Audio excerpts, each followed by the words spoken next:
It's a quiet night. The wind brushes gently against the wooden floor, and sometimes the branches outside bump into one another. Even those sounds bring a kind of calm to the heart. When I was young, I used to lean on my mother's lap and listen to her stories. I missed those warm, slow evenings. Tonight, just like back then, I'd like to share a quiet story with you. A story my mother used to tell me, the tale of Cheong, a daughter known for her deep devotion. Shall we close our eyes now and take a gentle step into that old, peaceful world? Part 1. Cheong and her father. Long, long ago, in a land where the mountains were high and the waters ran clear, there lived a blind man named Simbongsa. His wife had passed away early, and he was left with only one child, his daughter, Cheong.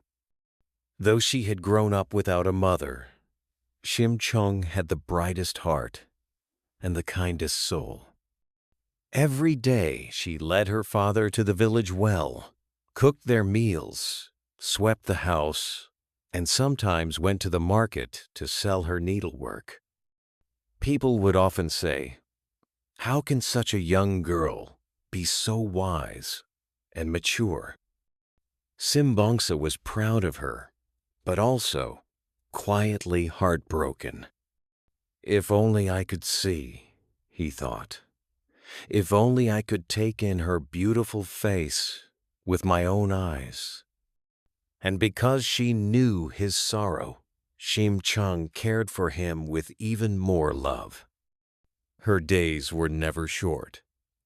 At the first light of dawn, she would rise, draw water from the well, and cook a pot of morning porridge.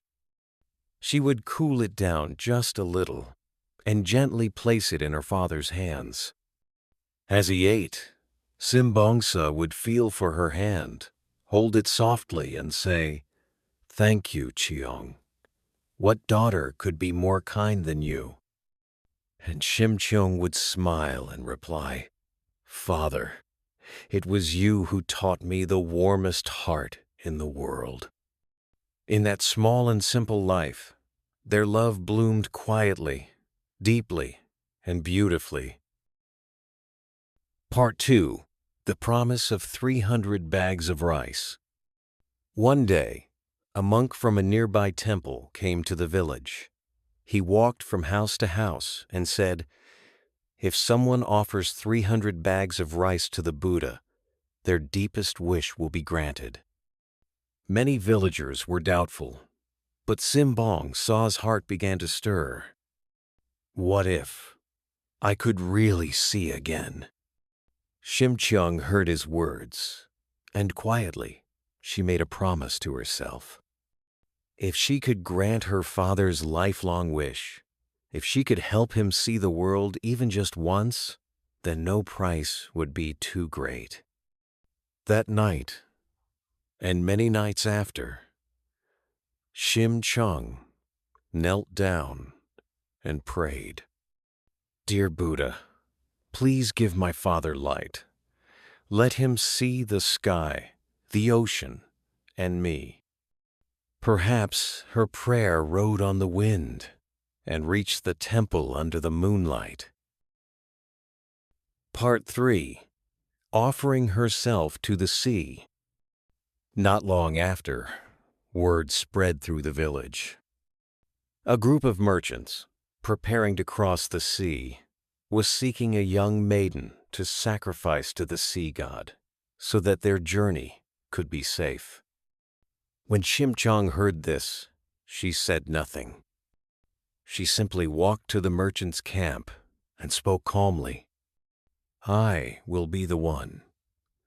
Please offer 300 bags of rice to the temple in my name. That is all I ask." The merchants were shocked. "You're still so young. You haven't even begun to bloom. How can you speak of such things?" But Shim Cheong was unwavering. My life belongs to my father. If giving it means he can see the world again, then that is all I wish for. And so, the agreement was made. Shim Cheong gave her life in return for her father's chance to see. Quietly, she accepted her fate. Part 4. Into the Sea. On the day she boarded the ship to face the sea, Shim Cheong looked up at the sky. She whispered, "Please, let my wish reach the heavens." The ocean that day was a deep, Part 5. She opens her eyes in the Dragon King's palace. When Shim Cheong opened her eyes, she was surrounded by a radiant light. She had arrived in the underwater palace of the Dragon King. The palace shimmered with coral, pearls, and golden waves. Soft warmth filled the air like a dream, gentle and bright. Then the Dragon King appeared before her and spoke, "Your pure heart has moved the heavens. You may rest here as long as you wish. If you desire, you may return to the world above." Shim Cheong bowed her head and answered softly, "Thank you, but I must return. My father, he's waiting for me. I have to find him. I must be by his side." The Dragon King, deeply moved, granted her wish. He offered her a path back to the world hidden within a blooming lotus flower. Part 6. She becomes a queen. The Dragon King placed Shim Cheong inside a lotus blossom and gently released it to the surface of the world. The flower floated into the royal pond of a distant kingdom. It was so beautiful, its color, its fragrance, its glow, so mysterious that the king himself came to see it. He stepped forward and slowly opened the petals. Inside, he found Shim Cheong asleep, peaceful, glowing. The king was astonished. He could not look away from her gentle, graceful face. He brought her into the palace and made her queen. Her life in the palace was full of silk, music, and golden halls. But Shim Cheong's heart was always with her father. Each night, she sat by the window, looked up at the stars, and whispered, "Father, I'm here. I will find you, I promise." Part 7. Reunion with her father. Shim Cheong planned a grand feast. She invited every blind person in the kingdom. There was only one reason, a quiet, desperate hope that her father might be among them. On the day of the banquet, the palace was filled with people. Warm meals, gentle music, and soft chatter filled the halls. And then, through the crowd, Shim Cheong saw a familiar figure, a man walking slowly, with the gait she remembered so well. Her breath caught. She ran toward him, fell to her knees, and whispered, "Father, it's me. It's Cheong." At the sound of her voice, Simbongsa trembled, and in that moment, a miracle began.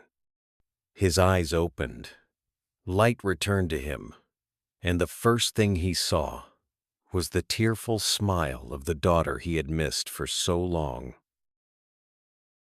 Part 8. Walking together again. From that day on, Shim Cheong and her father were never apart. They shared meals, walked together through the palace gardens, and admired the smallest flowers as if they were treasures. Simbongsa would often say, The most beautiful light in the world is the face of my daughter. And Cheong would smile and reply, "Being here with you, Father, this is all I've ever wished for." Their story spread throughout the land. People remembered it, told it, and passed it on. Cheong became known as the symbol of true love and filial devotion. Ending at the end of the night. As you listened to this story, did someone come to mind? Someone you miss? Tonight, may Cheong's warm heart quietly brush against yours. Like the nights we once fell asleep on our mother's lap, may your dreams tonight be soft and peaceful. Sleep well and dream gently until we meet again.